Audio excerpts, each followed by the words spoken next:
Jeudi 27 juin, bonsoir et bienvenue dans cette édition spéciale sur TV78 et J-3 avant les élections législatives anticipées. Premier tour ce dimanche. Dans les Yvelines, les députés dans 12 circonscriptions seront élus, des territoires aux enjeux parfois différents. Présentation dans cette émission.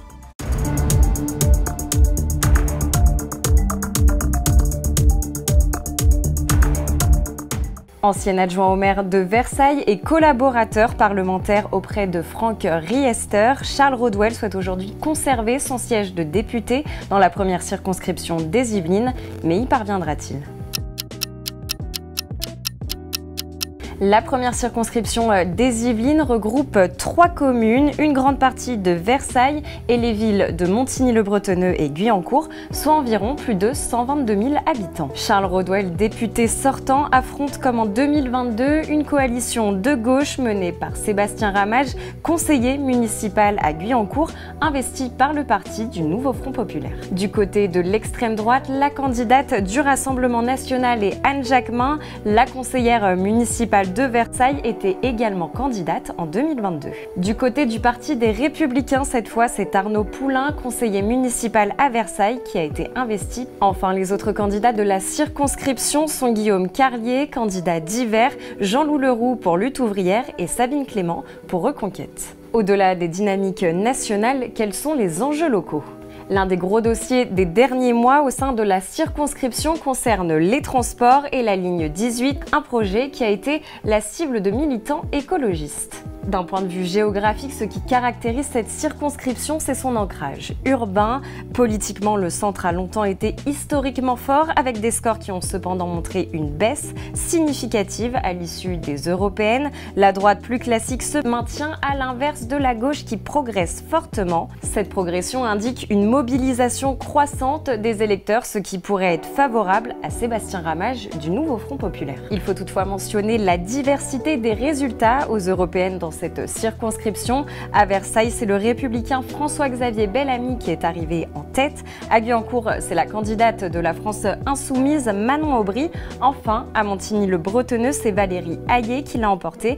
La participation sera donc cruciale. À titre de comparaison, en 2022, lors du premier tour des élections législatives, la participation s'élevait à plus de 55%.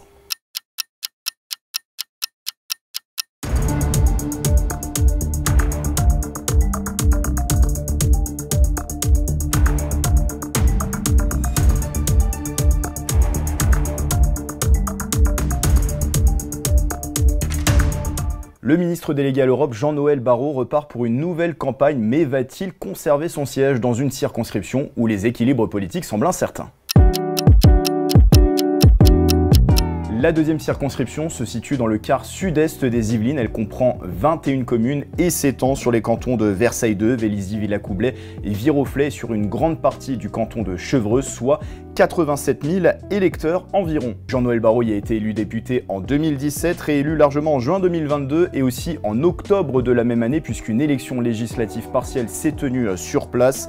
Et depuis cette date, c'est sa suppléante Anne Bergans qui siège à sa place à l'Assemblée nationale, Jean-Noël Barrot étant entré au gouvernement. C'est ce même duo qui se présente aujourd'hui aux élections législatives anticipées sous la bannière de Modem, allié du parti présidentiel. À gauche, 2 candidatures, Maïté Karif-Bedouani, déjà candidate en 2022, part avec le Nouveau Front Populaire.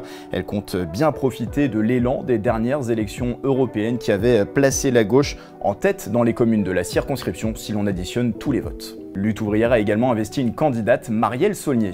Ils seront en revanche 3 candidats à droite. Pascal Thévenot, le maire de Vélizy, Villacoublay, représente les Républicains au scrutin partiel de 2022. Celui qui a été député de la circonscription entre 2016 et 2017 n'a pas été loin de se qualifier pour le second tour. Il devra faire face à une présence croissante de l'extrême droite, incarnée par Gaëtan Brou pour le Rassemblement National et par Philippe Louard pour Reconquête. Un 7e candidat d'Hiver, Bertrand Hugon, est également en lice dans cette circonscription. Territoire qui présente plusieurs enjeux locaux, notamment les transports. La ligne 18 doit relier à l'horizon 2030 l'aéroport d'Orly à Versailles, et puis la préservation du cadre de vie de nombreuses communes étant situées dans le parc naturel régional de la Haute-Vallée de Chevreuse.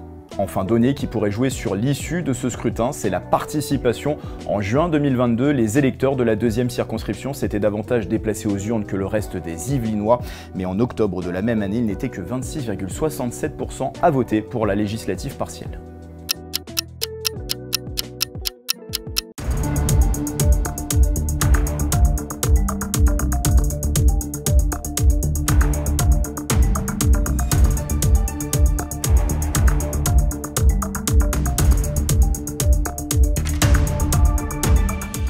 Un troisième mandat de député pour Béatrice Piron dans la troisième circonscription, c'est en tout cas ce que souhaite la candidate Ensemble pour la République. La troisième circonscription, c'est 12 communes comme Feucherolles, Bailly ou encore la Selle-Saint-Cloud.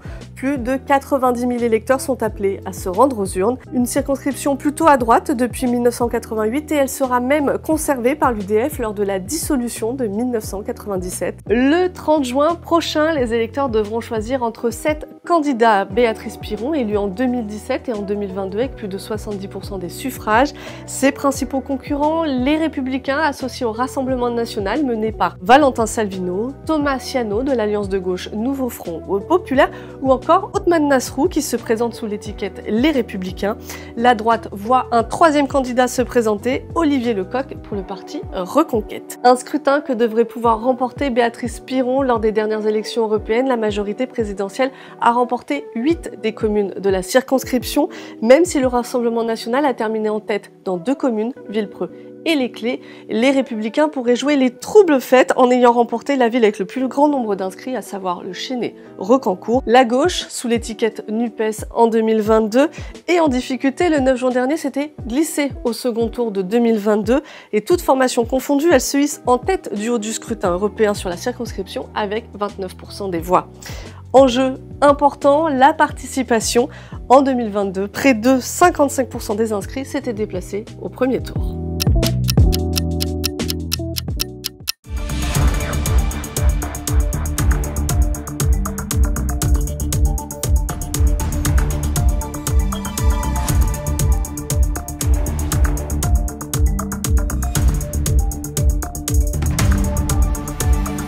Marie Lebec est aujourd'hui ministre chargée des relations avec le Parlement, mais gardera-t-elle son siège de députée de la 4e circonscription, acquis en 2017 ? Située dans le nord-est des Yvelines, la 4e circonscription englobe 3 cantons, celui de Chatou, Houille et Marly-le-Roi. Au total, elle regroupe 7 communes pour 115 000 habitants. Pour ces élections anticipées, Marie Lebec se représente avec son suppléant Denis Bernard. Il l'a remplacée lorsqu'elle est devenue ministre en janvier 2024. Pour ce scrutin, Marie Lebec affronte une nouvelle fois Céline Bourdon, la candidate du Nouveau Front Populaire. La Marlychoise était candidate en 2022 sous l'étiquette de la NUPES. Elle était sa rivale au second tour. Du côté de la droite, 2 candidats ont été investis. Jean-François Mourtoux représente l'Alliance des Républicains et du Rassemblement national. Anne-Sophie Massa est quant à elle la candidate des Républicains. Jusqu'à l'élection de Marie Lebec en 2017, ce fief a toujours été de droite. À seulement 26 ans, la jeune consultante qui représentait En Marche a fait basculer la circonscription pour la première fois en 44 ans. Et en 2022, elle est réélue avec plus de 65% des voix sous l'étiquette Ensemble. Le parti présidentiel espère garder cette dynamique pour le prochain scrutin, une position qui s'est confirmée lors des élections européennes. La liste de Renaissance est arrivée en tête dans quasi toutes les communes de la 4e circonscription, sauf à Houille où le Parti socialiste et de Place Publique a dépassé de quelques points celle de Valérie Hayé. A noter qu'au Port-Marly, le Rassemblement national a fait un bon score. Le score de l'extrême droite est donc en progression dans le territoire. A priori, Marie Lebec est en bonne voie, mais rien n'est joué. La participation sera importante dans ce scrutin. En 2022, au premier tour des législatives, elle s'élevait à plus de 45% dans la 4e circonscription.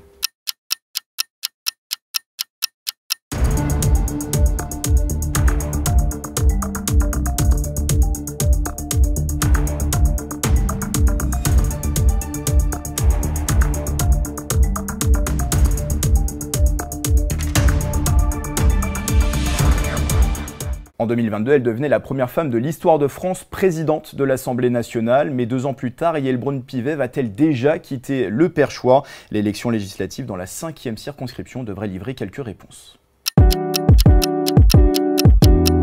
5 communes dans cette 5e circonscription, Sartrouville, Montesson, Le Mesnil-le-Roi, Le Vésinet et Maisons-Laffitte. On est donc dans le nord-est du département.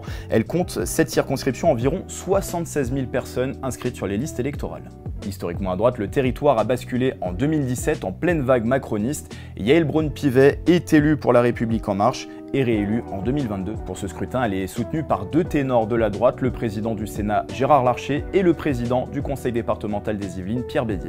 À droite justement, Yaël Braun-Pivet retrouve son adversaire d'il y a 7 ans, Jacques Miard, qui a été député de la circonscription entre 1993 et 2017. Le maire de Maisons-Laffitte représente le parti Les Républicains et est soutenu également par le Rassemblement national, le RN qui a connu une progression notable sur le territoire lors des européennes.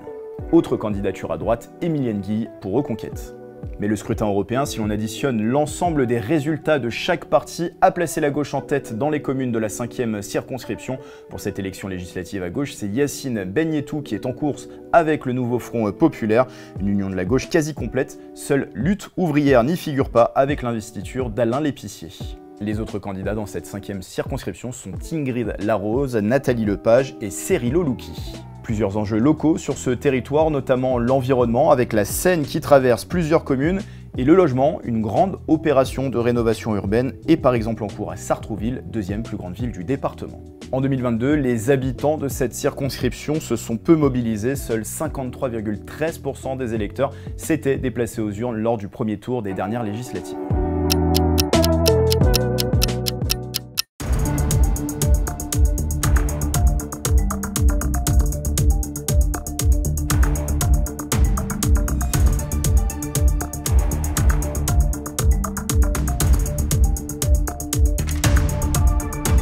Natalia Pouzyreff obtiendra-t-elle un 3e mandat pour la 6e circonscription des Yvelines? Cette circonscription se situe au nord-est des Yvelines. Elle est composée de 4 cantons, celui du Pec, de Saint-Germain-en-Laye-Nord, de Saint-Germain-en-Laye-Sud et celui de Poissy-Nord. Au total, elle compte 10 communes pour plus de 112 000 habitants. Le 30 juin prochain, les électeurs devront choisir parmi 12 candidats. C'est la circonscription du département qui en a le plus. Natalia Pouzyreff se représente avec la liste du parti présidentiel Ensemble pour la République. À gauche, Mélinda Sauger, enseignante et la candidate du nouveau Front populaire. Mélinda Sauger contre Natalia Pouzyreff, c'était déjà le duel au second tour lors des législatives en 2022. Pour le reste des principaux candidats, Sophie Lelandais est en lice pour le Rassemblement national. La candidature Reconquête est menée par Anne-Elisabeth Sild. Stéphane Torres est le candidat pour Les Républicains. Claire Coignas est investie par Debout la France. Elle avait été candidate en 2017 pour la 4e circonscription. Et Cécile Perraudin se présente sous l'étiquette Lutte ouvrière. Jusqu'en 2017, cette circonscription a toujours eu des députés de droite, Michel Péricard pour le RPR, Pierre Morange pour l'UMP. Ce dernier effectuera 4 mandats avant d'être battu en 2017 par Natalia Pouzyreff de La République En Marche. Et 5 ans plus tard, elle est réélue sous l'étiquette d'Ensemble. Pour ce scrutin anticipé, il pourrait y avoir quelques surprises. Lors des élections européennes, la gauche fait un bon score. La France Insoumise est arrivée en tête dans les villes de Carrière-sous-Poissy et de Poissy. Dans le reste de la circonscription, le parti présidentiel a gardé son influence, seule exception à Cher, où le Rassemblement national a obtenu le plus de voix. L'autre enjeu de ce scrutin, ce sera évidemment la participation. En 2022, l'abstention s'est levée à plus de 49% au premier tour.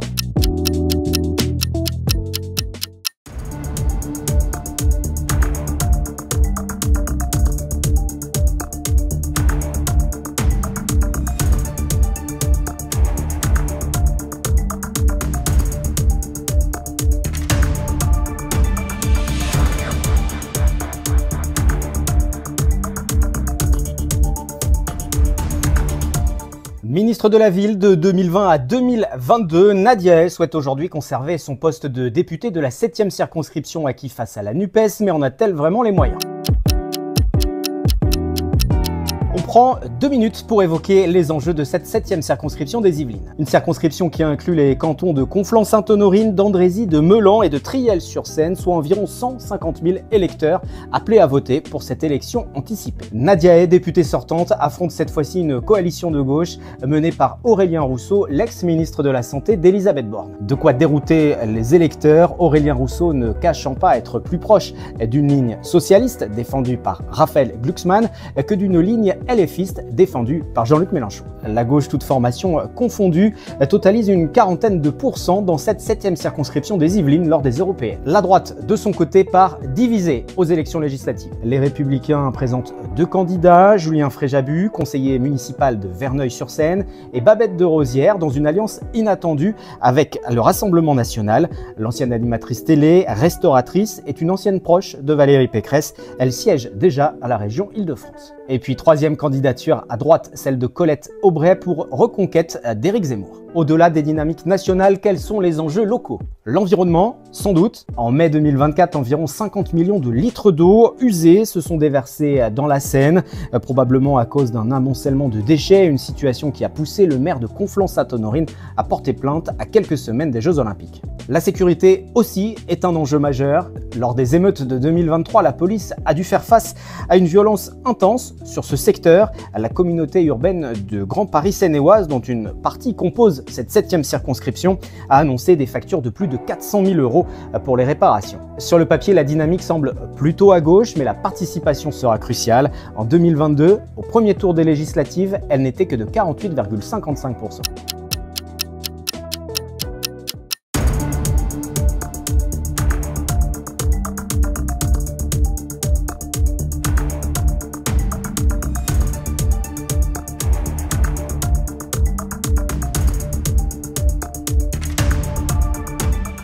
Député de la 8e circonscription des Yvelines, Benjamin Lucas, Génération, souhaite conserver son siège, mais cette élection anticipée présente de nombreux défis. Le résumé des enjeux de la 8e circonscription en moins de 2 minutes. Cette circonscription inclut les cantons de Mantes-la-Jolie, de Limay, sauf les communes d'Épône, de Falaise et de Mézières-sur-Seine, soit environ 120 000 électeurs. Benjamin Lucas, député sortant, se présente cette fois-ci sous la bannière du nouveau Front populaire. Il fait face à une diversité de candidats de divers horizons politiques, mais il bénéficie d'une dynamique plutôt bonne. Lors des élections européennes sur ce secteur, 44% des électeurs ont voté à gauche. Et il n'a pas d'opposant dissident majeur, si ce n'est une candidature de lutte ouvrière. Sa principale opposition vient de droite, LR, RN et Reconquête n'ayant pas trouvé d'accord. C'est Stéphane Champagne qui a obtenu l'investiture pour les Républicains, le maire de Saint-Martin-la-Garenne. Cyril Naute, conseiller régional et municipal à Mantes-la-Ville, se présente, lui, sous l'étiquette Rassemblement national. Et Hugues Bovard défend le parti d'Éric Zemmour. Pour la majorité présidentielle, Alexis Costa tentera de se maintenir au second tour, de forcer pourquoi pas une triangulaire, mais cela semble peu probable sur le secteur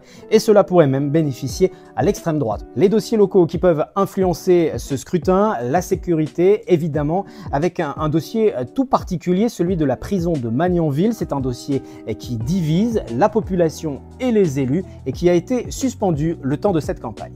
Le verdict du scrutin est attendu pour le 30 juin et le duel entre les deux extrêmes devrait être très disputé.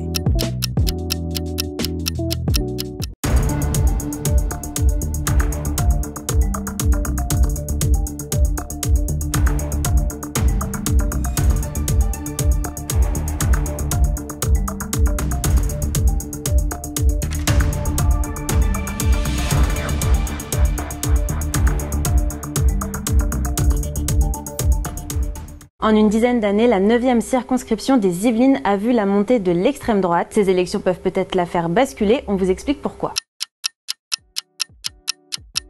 Voici les enjeux de la 9e circonscription des Yvelines en 2 minutes top chrono. Cette circonscription est située dans le nord-ouest du département. Elle regroupe 87 communes et 4 cantons, ceux de Houdan, Bonnières-sur-Seine, Aubergenville et Guerville, ce qui représente environ 135 000 électeurs. Député depuis 2017, dans la 9e circonscription des Yvelines, Bruno Millienne du MoDem se représente sous la bannière présidentielle. En 2022, il avait été réélu à 58% des voix face à Laurent Morin, candidat pour le Rassemblement national. Cette année, il doit de nouveau lui faire face, mais le combat s'annonce plus compliqué pour ces législatives anticipées. Lors des élections européennes, semaine, Jordan Bardella est arrivé en tête dans 84 communes. Laurent Morin compte donc sur cette vague du Rassemblement national pour accéder à la députation. Face à eux, la candidate du nouveau Front populaire, Dieynaba Diop, porte-parole du Parti socialiste dans les Yvelines, elle peut-être espérer un sursaut des électeurs sur ce territoire, notamment dans les communes des Mureaux et d'Aubergenville qui votent historiquement majoritairement à gauche. Au niveau des autres candidats dans cette circonscription, on retrouve pour la droite républicaine Hervé Rioux, pour Reconquête Christophe Lehaut, pour Lutte ouvrière Philippe Gomard, pour les écologistes Rachid Zerouali, enfin un candidat divers Sendil Sébastien Djerahaman. Au niveau des enjeux, cette circonscription regroupe des grandes zones rurales mais aussi des pôles urbains, c'est ce qui en fait sa complexité. Aux dernières législatives de 2022, le taux d'abstention était de 53% dans ce secteur au premier tour. Alors la participation sera-t-elle plus élevée cette année? Réponse le 30 juin et le 7 juillet.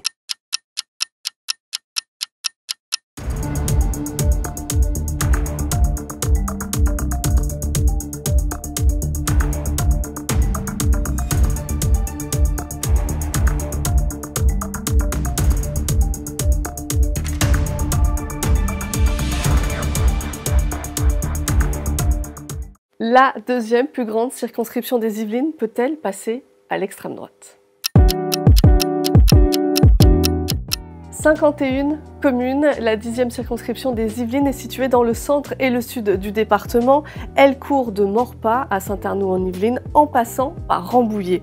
Historiquement, à droite, Christine Boutin est la première députée après le découpage de 1988. Elle fera 5 scrutins. Prendra la suite Jean-Frédéric Poisson.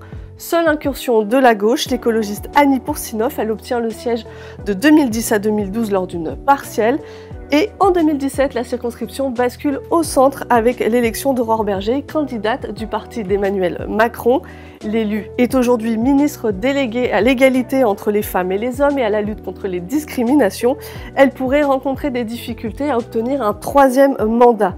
Lors des élections européennes du 9 juin dernier, c'est la liste Rassemblement national qui a terminé en tête dans la majeure partie des communes, dont Maurepas et Rambouillet, qui sont les plus peuplées de la circonscription. Se représente après le scrutin de 2022 Cédric Briolet. À l'époque, il était NUPES. Aujourd'hui, il a l'étiquette Nouveau Front populaire. Et Thomas Duchalard du Rassemblement national. C'est une circonscription qui s'était plutôt déplacée lors du premier tour de scrutin en 2022. Plus de 55% des votants avaient fait leur choix.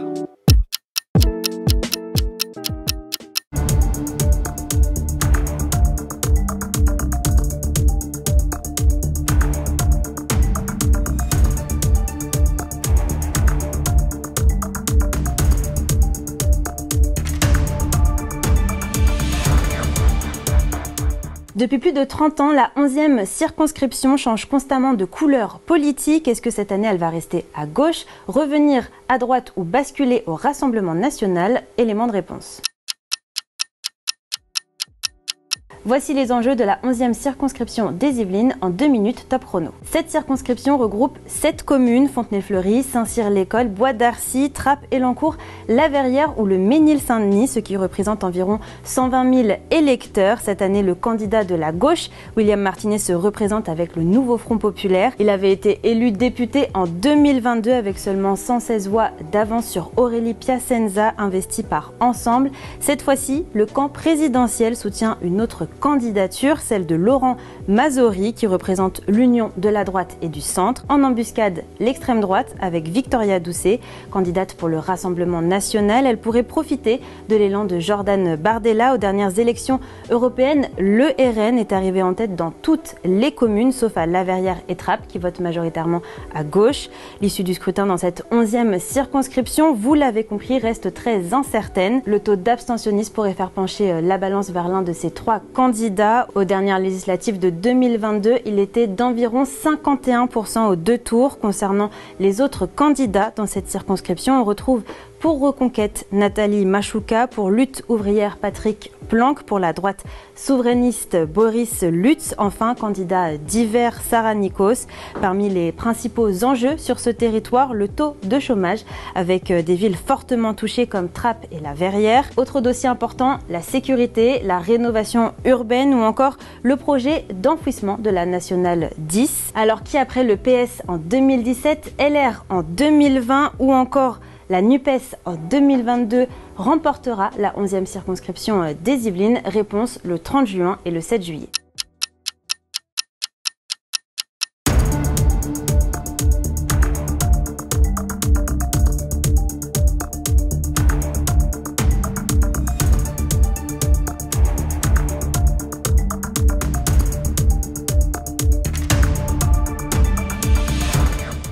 Maire de Poissy de 2014 à 2022, Carl Olive souhaite aujourd'hui conserver son siège de député de la 12e circonscription des Yvelines, acquis il y a 2 ans, mais y parviendra-t-il ?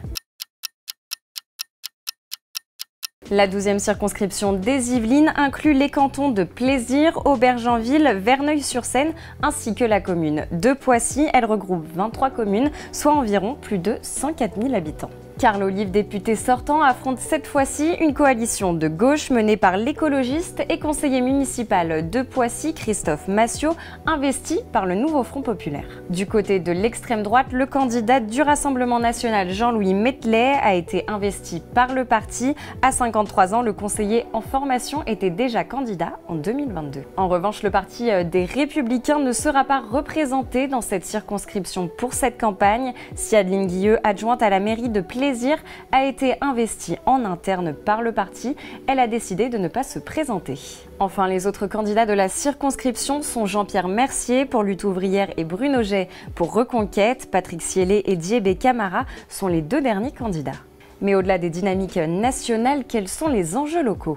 L'un des gros enjeux des derniers mois sur la circonscription a été la polémique autour de la vente du domaine de Grignon. Après plusieurs rebondissements, l'État a finalement décidé de rester propriétaire du site de Thiverval-Grignon. D'un point de vue plus géographique, maintenant, ce qui caractérise cette circonscription, c'est son ancrage à la fois rural et urbain et sa diversité socio-économique. À Plaisir, durant les élections européennes, Jordan Bardella, Manon Aubry, Valérie Hayet et même Raphaël Glucksmann ont obtenu avec leur liste des résultats assez proches, idem sur la ville de Poissy. Malgré cette diversité, la circonscription est plutôt ancrée à droite. Pour rappel, David Douillet, ancien député des Yvelines, a été un acteur politique majeur. Il a été remplacé en 2022 par Florence Grandjus pour La République En Marche, puis Carl Olive a été élu en 2022 avec l'étiquette Ensemble. Sur le papier, la dynamique semble donc favorable à la droite, mais rien n'est joué, la participation sera cruciale. À titre d'exemple, en 2022, la participation au premier tour des législatives s'élevait à près de 51%.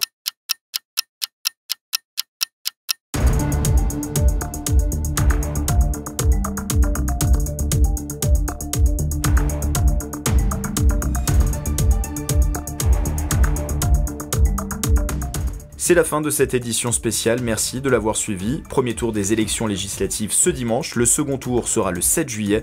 Dimanche d'ailleurs à partir de 20h, TV78 vous fera vivre en direct et sur les réseaux sociaux la soirée électorale en partenariat avec Radio Sensation Yvelines. Belle soirée sur TV78.